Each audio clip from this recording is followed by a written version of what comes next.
सूरत डिंडोली इलाके में 31 दिसंबर की रात को डिंडोली के महादेव नगर रेलवे ट्रैक पर राजा नामक के युवक की बेरहमी से हत्या करके फरार होने वाले आरोपी को डिंडोली पुलिस ने कुछ ही घंटों में पकड़ लिया है।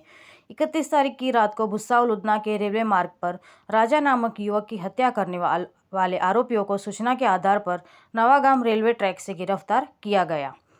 पीएसआई हरपाल सिंह मसानी पुलिस जवानों के साथ नवागाम डिंडोली क्षेत्र में गश्त कर रहे थे और हेड कांस्टेबल दिव्येश हरीश भाई, एचएससी राजदीप सिंह, नरेंद्र सिंह और एचएससी अरविंद वासुदेव को जानकारी मिली थी कि हत्या करने वाले उदय उर्फ गोलू वासुदेव पाटिल, श्रवण उर्फ राहुल राजकुमार उमरवेश और हिमांशु उर्फ कांचा विजय बहादुर मौर्य तीनों अपराधी नवागाम रेलवे ट्रैक के पास गिरफ्तार कर लिया है। पुलिस ने तीनों अपराधी को गिरफ्तार करके कानूनी कार्रवाई की है। आरोपीनी धरपकड़ કરવામાં આવી છે।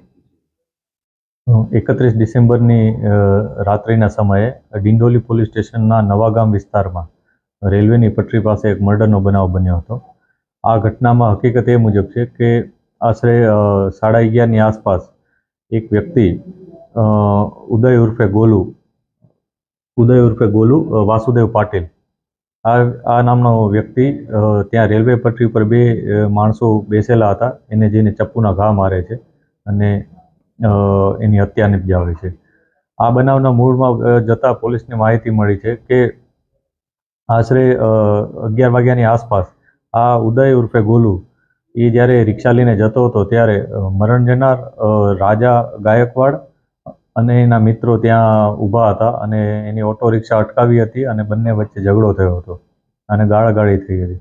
આ અનુસંધાને ગુસ્સામાં આવી જઈ અને એણે જે હત્યા કરનાર વ્યક્તિ છે એણે પોતાના બે મિત્રો રાહુલ રાજકુમાર ઉમરવેશ અને હિમાંશુ ઉર્ફે કાંચા વિજય મૌર્ય આ ત્રણેય વ્યક્તિઓ ત્યાંથી ગયા અને ઘરેથી કેક કાપવાનું ચપ્પુ લઈને આવ્યા અને સાથે લાકડા પણ લઈને આવ્યા હતા અને આ બધા હથિયારો લઈ અને એ લોકોએ પટરી ઉપર બેસેલા બંને વ્યક્તિ ઉપર અચાનક હુમલો કરી દીધો હતો અને આ હુમલા અનુસંધાને એમાંથી એક વ્યક્તિ ત્યાંથી ભાગી ગયો હતો, જ્યારે બીજો વ્યક્તિ જેનો મુખ્ય ઝઘડો થયો હતો એ રાજા ગાયકવાડનું ત્યાં મૃત્યુ થયું હતું સ્થળ ઉપર।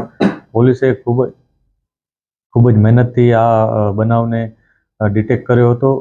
પોલીસની અલગ અલગ ટીમો કામે લાગી ગઈ હતી અને વિસ્તારમાંથી આ ત્રણેય આરોપીઓને પોલીસે ઝડપી પાડેલ છે।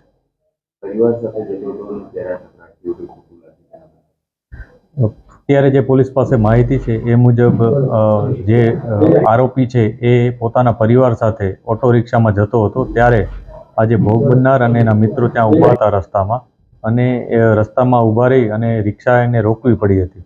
આ રિક્ષા રોકવા માટે રોક્યા બાદ એ લોકો વચ્ચે તકરાર થઈ હતી કે રિક્ષા કેમ ફાસ્ટ ચલાવે છે અને રોકી કેમ, ને આ સામસામે આવી વાતો થઈ હતી અને ત્યારબાદ જે લોકો ભોગ બનનાર હતા એ લોકોએ એમની સાથે ગાળાગાળી કરી હતી, એને માર્યો હતો એવી પ્રાથમિક વિગત પોલીસને મળી છે। પોલીસ આ તમામ હકીકત વેરીફાઈ કરી રહી છે। ત્યારબાદ જ્યારે આ વ્યક્તિ આરોપી ત્યાંથી ઓટો રિક્ષા લઈને જતો રહે છે અને પોતાના ઘરે જાય છે, પોતાના પરિવારને ત્યાં ઘરે ઉતારી દે છે અને ઘરેથી કેક કાપવાનું ચપ્પુ લઈ અને પોતાના મિત્રો સાથે આ બનાવ માટે રેલવે પટરી ઉપર આવે છે। આમાંથી જે આરોપી પકડાયા છે ત્રણ, એમાંથી જે મુખ્ય આરોપી છે ઉદય ઉર્ફે ગોલુ વાસુદેવ પાટીલ, આ જે વ્યક્તિ છે એ અગાઉ પણ ડિંડોલીમાં જ મારામારીના આ પ્રકારના ગુનાઓમાં સંડોવાયેલો હતો। આ ઉપરાંત પોલીસે અગાઉ એની પાસા પણ કરેલી હતી। હાલ પોલીસે તેની ધરપકડ કરી લીધેલ છે।